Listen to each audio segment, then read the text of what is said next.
What's the story, Morning Glory? What's the word, Hummingbird? Thank you so much for clicking on my channel and for joining me for this review of Unexpected Season 6, Episode 7. Didn't write down the title. Let's get into Annaya and DeQuan. I have a lot to say about Annaya and DeQuan. First of all, I want to mention that I saw Annaya in a TikTok live. I think it was day before yesterday. I think, or I'm not sure when it was, but it's the yesterday or the day before. And people were asking her, people had a lot to say about her mom and that her mom was a little bit rough around the edges.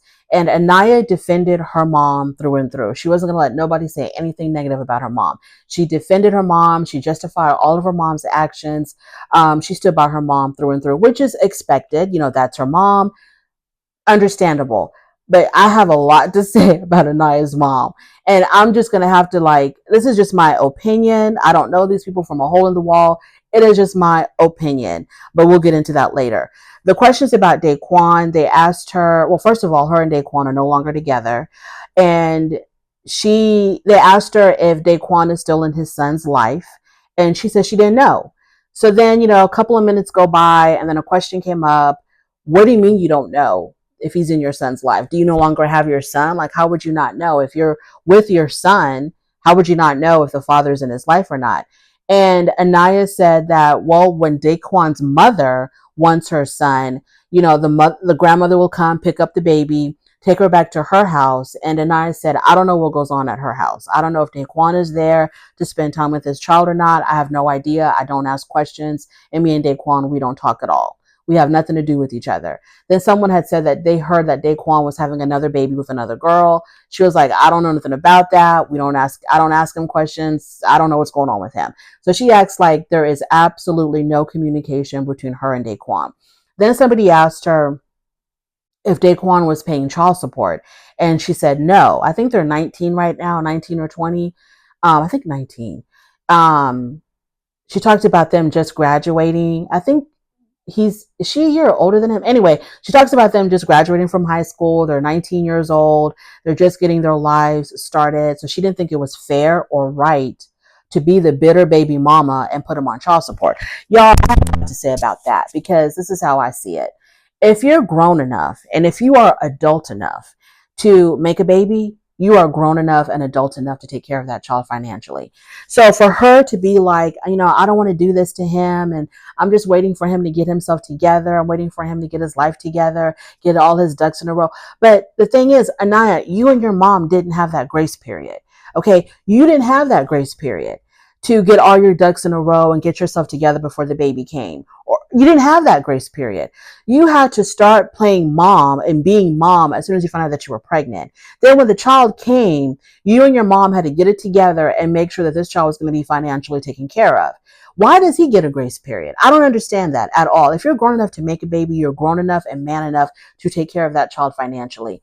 Now, I would understand it better if Annaya had said, well, no, I didn't put him on child support because he is providing. He gives me money or he buys the baby whatever the baby needs. So he is contributing in some way. Then I can understand if you're not going to put him on child support.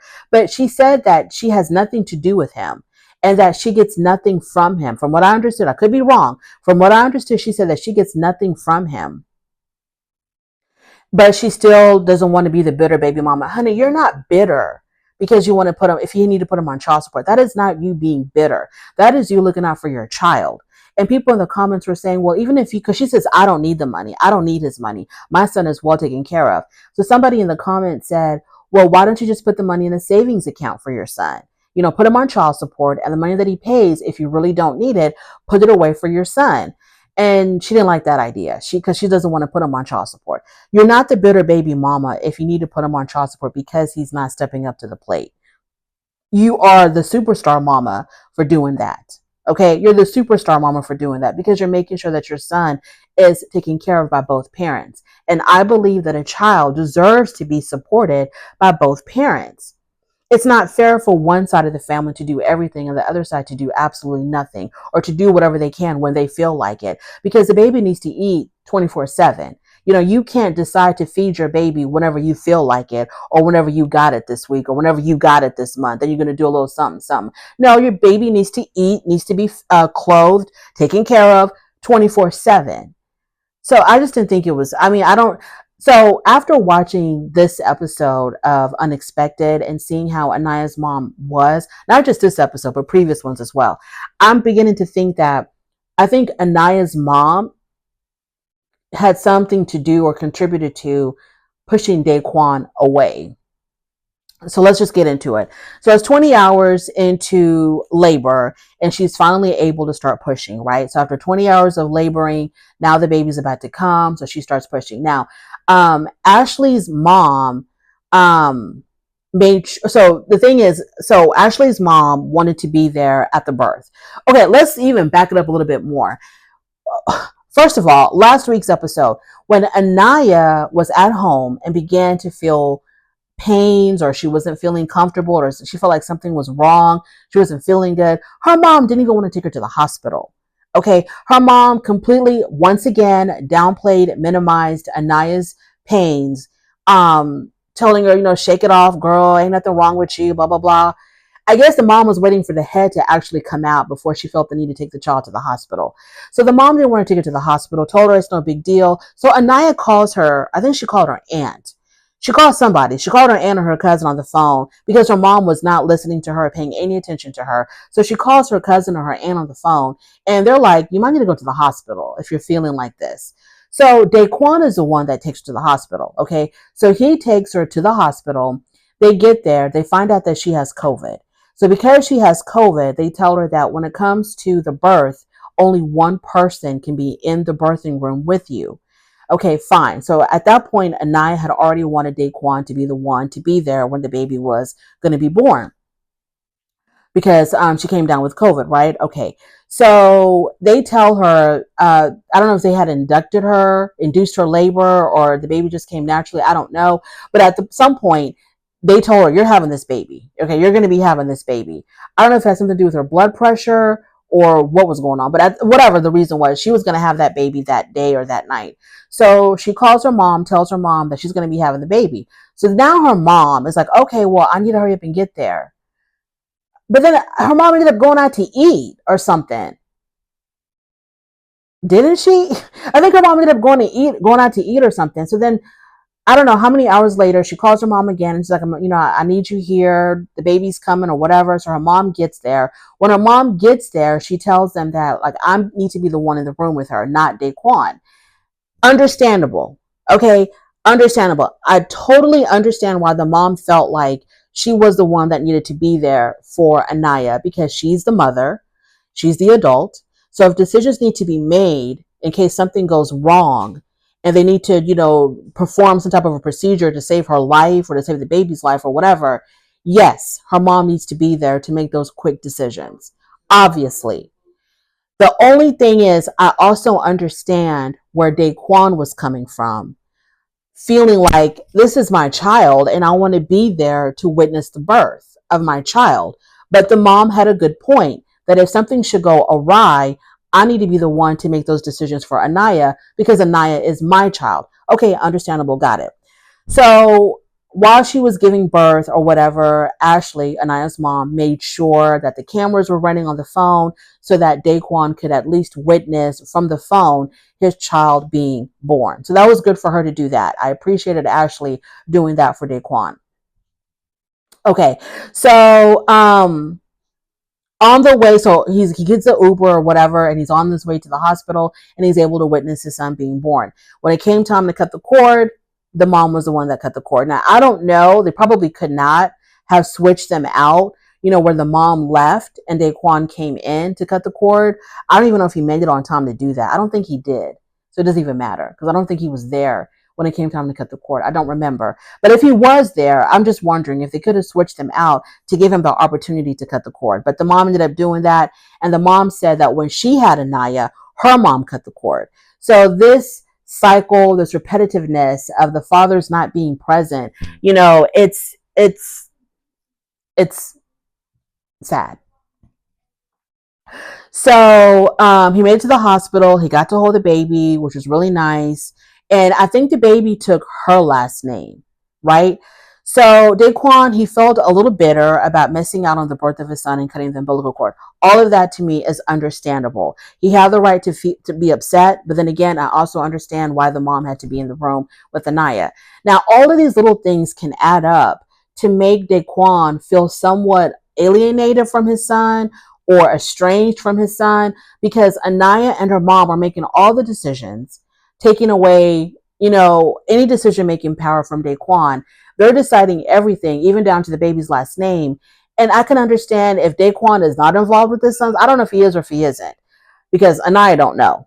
So I don't know. Maybe he is. Maybe there's tons and tons of pictures out there somewhere with DeQuan with his son. I don't know. But if DeQuan is not that present in his son's life, it's because of all these little tiny things that are being done, I think, to kind of push him away, where he's probably going to be like, you know what? Y'all got it. Y'all don't need me. Y'all got it. I don't know. But I understand his frustration, and it's just really sad that this is just another situation where a child is going to grow up, possibly, without his dad being very present in his life. Because the way Anaya was talking in her live, she was talking as if her and DeQuan have absolutely nothing to do with each other. They don't talk.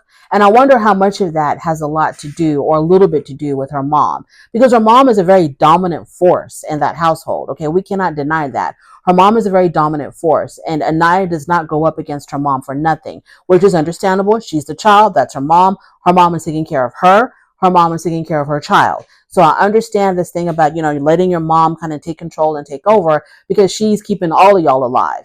But still, it's important for them to hopefully facilitate to make sure that DeQuan is available if he wants to be available. Now, if he just don't give a damn, then he just don't give a damn. But if he wants to be around and he wants to be there for his child, hopefully, Anaya and her mom are allowing him to do that. But the way it sounded in that live, it really sounded like they have nothing to do. She has nothing to do with DeQuan. Period. Who else are we going to talk about? Let's just talk about Emily and Nate. Okay, so Emily and Nate, it's time for her as well to have the baby.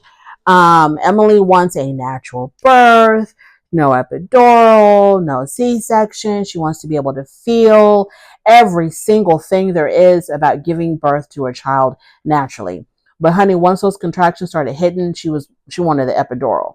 So she gets the epidural. She feels a lot better. She wants Nate and his mom to be there in the delivery room because her mom is not present in her life, which I think is absolutely tragic and sad. Unless, I don't know what's going on with the mom, but it's just really sad that her mom cannot be there for her daughter to experience this and to be there for her daughter for this. I don't understand what's going on there.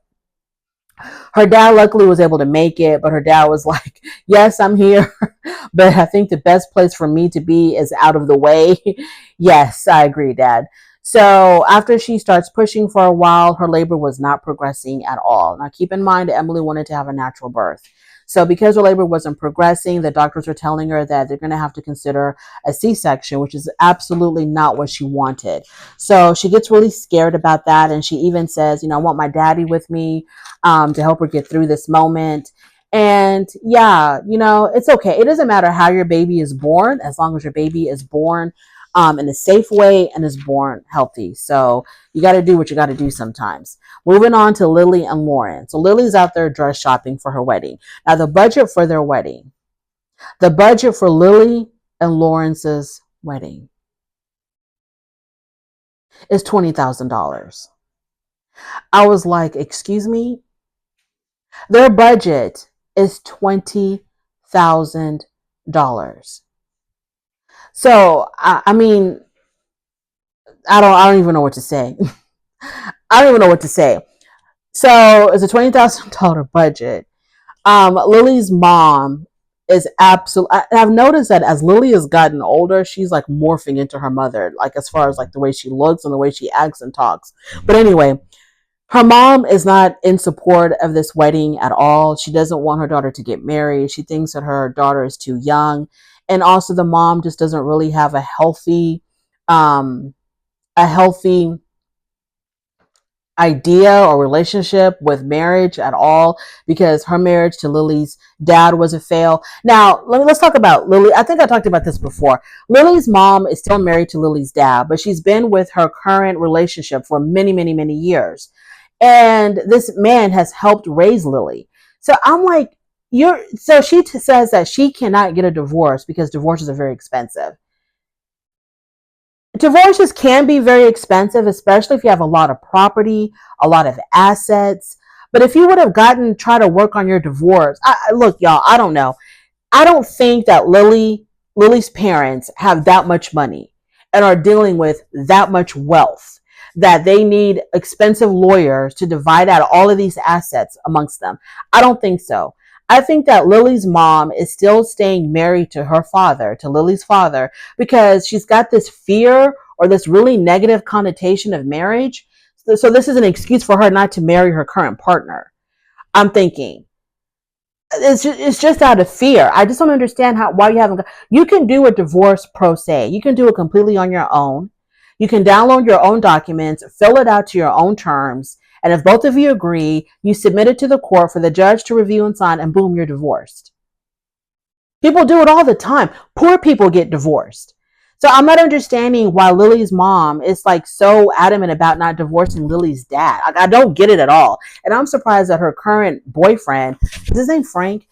I'm surprised that her current boyfriend is okay with this. You know, like he's been sticking around all these years and he thinks it's totally okay that Lily's mom refuses to get a divorce from her ex. I just don't understand that at all. So Lily's mom is putting all of these negative connotations on Lily about marriage, but Lily is adamant about marrying Lawrence. She's going to do this.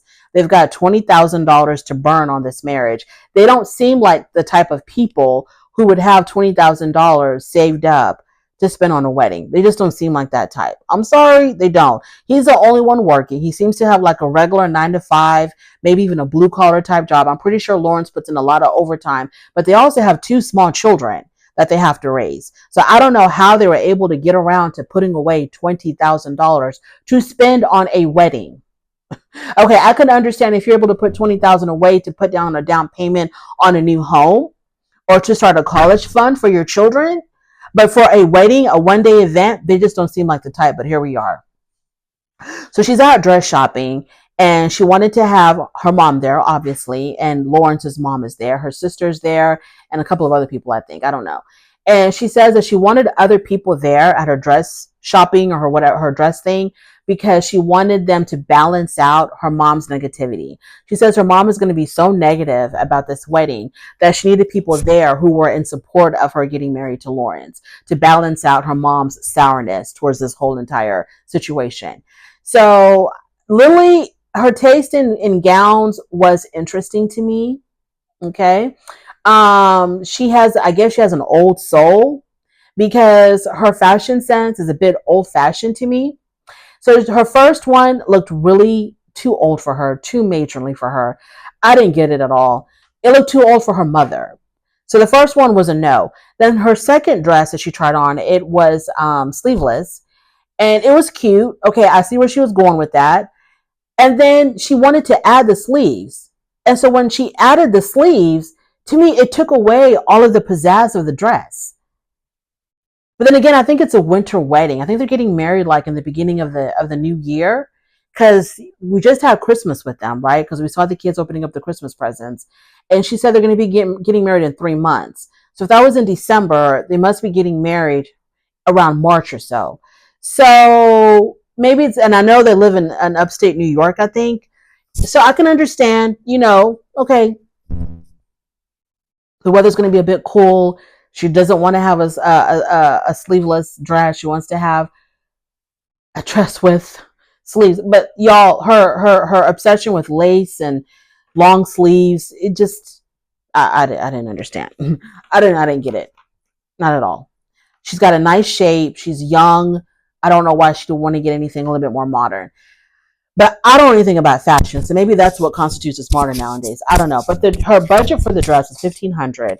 The dress that she liked was $1,779. Now the funny thing is, when she came into the wedding shop, into the bridal shop, she showed the associate the dress that she wanted, And she says, I have a $1,500 budget and this is what I'm looking for. And so she holds up her phone. And the lady was like, oh, okay, okay. And then the lady tells us in her confessional, what did she say? She said she showed me a picture of a dress that she absolutely cannot afford. And whatever she got was nowhere near what was in that picture. So good luck to Lily and her dress shopping and all of that. Now let's get into Jenna and JJ. Not much going on with Jenna here. It's her birthday. JJ got her a very expensive Chloe bag. I know nothing about Chloe. Never heard of this brand before in my life, but whatever. And now her best friend Delaney has come into town for them to celebrate her birthday. They're going to turn up. They're going to act wild and crazy. JJ is going to be far and away from all of that because evidently JJ and Delaney don't get along.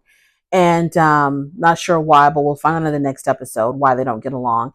And then the most interesting part about Jenna's segment is the fact that Delaney knows how to throw hands.